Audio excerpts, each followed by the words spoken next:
পৃথিবীর বুকে যে ধর্মই হোক, সে যদি অবৈধ সন্তান হয়, এই অবৈধ সন্তানগুলি সব সময় ইসলামের বিরোধিতা করে। বোঝাচ্ছে আমার কথা? অবৈধ জারজ সন্তান যাদেরকে বলা হয়, এই জারজ সন্তানগুলি সবসময় অধিকাংশ ক্ষেত্রে কোরআনের বিরুদ্ধে চলে যায়। এই যে ওয়াসিম সরকার কোরআনুল কারীম সম্পর্কে একটা বাজে মন্তব্য করেছে, তার ডিএনএ টেস্ট করা হোক, আমি বলবো তার পিতার সাথে তার ডিএনএ মেলবে না।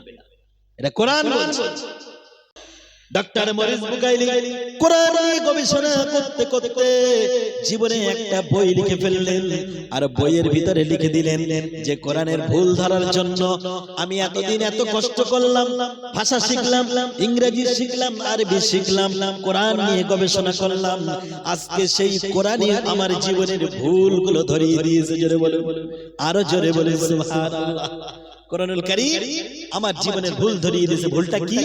আমি ছিলাম বিপথগামী, আমি ছিলাম জাহান্নামের রাস্তায়, আমি ছিলাম আল্লাহদ্রোহী, কিন্তু এই কোরআনুল কারীম আমার জীবনের ভুল ধরিয়ে দিয়েছে। অতএব আমি হয়ে গেলাম মুসলমান। ডক্টর মরিস বুকাইলি ফ্রান্সের একজন ডাক্তার, সর্বশেষ কোরআনুল কারীমের এই আয়াত নিয়ে গবেষণা করতে করতে ইসলাম গ্রহণ করে তারপরে পৃথিবীর মুখ থেকে বিদায় হয়েছে। আমার প্রিয় ভাইরা, এই জন্য বলি, কোরআনুল কারীমের বিরুদ্ধে যারাই কথা বলবে তারা কোনোদিন কোরআনুল কারীমের ওই মুখে মুখে চ্যালেঞ্জ করবে, কিন্তু বাস্তবে দেখাতে, বলেন, বাস্তবে দেখাতে পারবে না।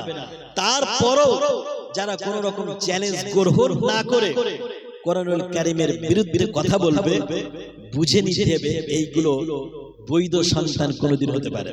সে হিন্দু হতে পারে, অমুসলিম হতে পারে, খ্রিস্টান হতে পারে, কিন্তু তার পিতার বৈধ সন্তান কোনোদিন। আমার কথা কি আপনাদেরকে অবাস্তব মনে হচ্ছে?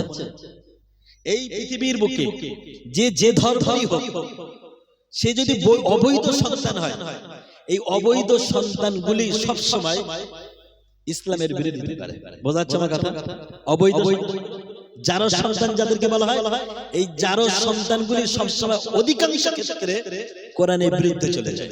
এই যে ওয়াসিম সরকার কোরআনুল কারীম সম্পর্কে একটা বাজে মন্তব্য করেছে, তার ডিএনএ টেস্ট করা হোক, আমি বলবো তার পিতার সাথে তার ডিএনএ মেলবে না। এটা কোরআন বলছে।